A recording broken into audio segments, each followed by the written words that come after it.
Why are you running away from God? Why are you running away from God? He has been chasing after you, using one medium or the other just to get you, just to make sure you are close to Him, yet you are running. Maybe because you asked Him for something to do and He refused to do it, or He didn't answer your prayers. You say, God, stay one place, make I day my day. Because of that, you even turn your back against God, like, God, remain day where you did, and not serve you again. But yet, His love towards you has not ended, has no limit. He still wants you back.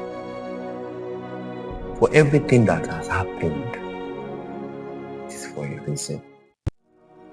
So come back to Him. Don't go far.